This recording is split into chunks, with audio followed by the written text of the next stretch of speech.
اس حال میں 10,000 کا لشکر مکہ مکرمہ میں داخل ہوا، ایسے علاقے میں کہ جہاں 13 برس حضور اور صحابہ کو بڑا ستایا گیا۔ وہ مکہ مکرمہ کہ جہاں حضرت بلال رضی اللہ عنہ اس کو راستوں میں اور گلیوں میں گھسیٹا گیا۔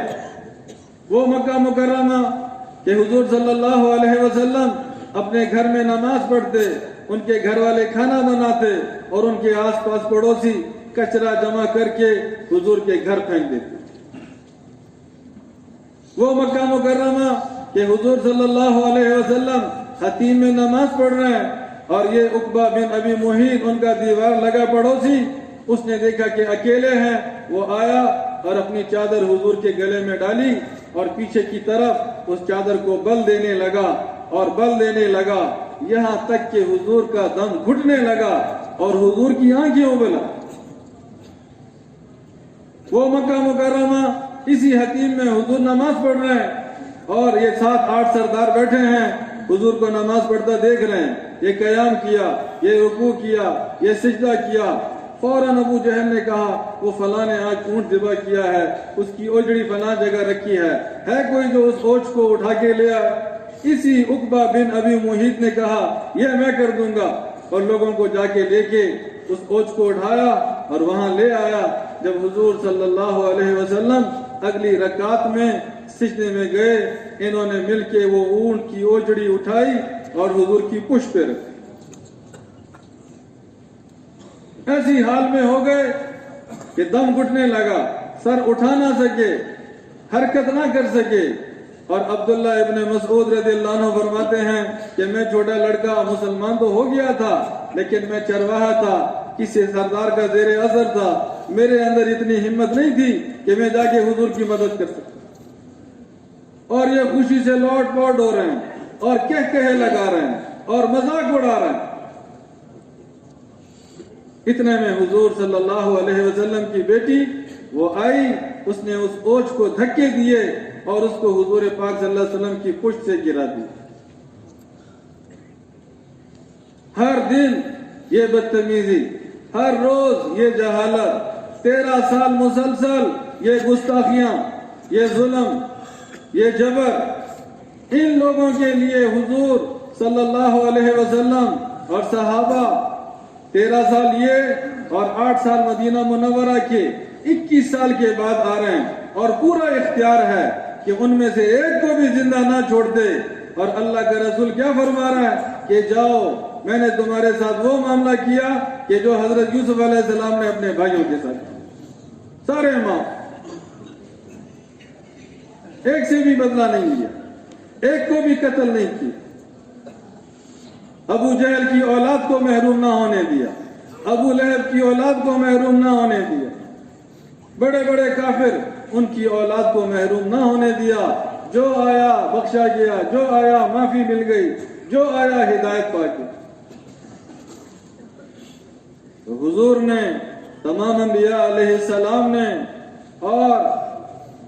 تمام صحابہ نے یہ مبارک کام کیا ہے، اخلاق کی بلندی کے ساتھ کیا، معافی کے ساتھ کیا ہے، رحم کے ساتھ کیا ہے، پاکیزہ جو ہے زندگی اور اخلاق اور معاشرت کو لے کے اس مبارک کام کو کیا ہے۔ یہ خلوص اور یہ اچھے اخلاق، یہ ایسے 2 بنیادی وصف ہیں جن کی وجہ سے ہدایت کا نور بڑے بڑے کافر اور بڑے بڑے مقابلے والے اور بڑے بڑے مخالف ان کے قلوب میں ایسے تیر کی طرح جو ہے جا کے لگ جاتے ہیں۔ ان کو بھی اللہ نواز دیتے ہیں، ان کو بھی اللہ ہدایت والا بنا دیتے ہیں، اور اگر وہ محروم رہ جائیں اللہ ان کی نسلوں کو، آئندہ آنے والے ان کے قوم اور قبیلوں کو اللہ ایمان اور ہدایت والا بنا دیتے ہیں۔ تو ہم نے بھی تبلیغ کا مبارک کام کرنا ہے، للہیت کے ساتھ کرنا ہے، اخلاق اور انسانیت کی خیرخواہی اور شفقت کے جذبوں کے ساتھ کرنا ہے۔ تمام انبیاء علیہ السلام نے یہ مبارک کام کیا، اور اللہ کی محبت اور اللہ کے دھیان اور اللہ کی حضوری کی کیفیتوں کے ساتھ یہ مبارک کام کیا۔ ہر آن ہر گھڑی ان کا لگاؤ اور ان کا تعلق اور ان کی توجہ مخلوق کی طرف نہیں تھی، صرف اللہ کی طرف۔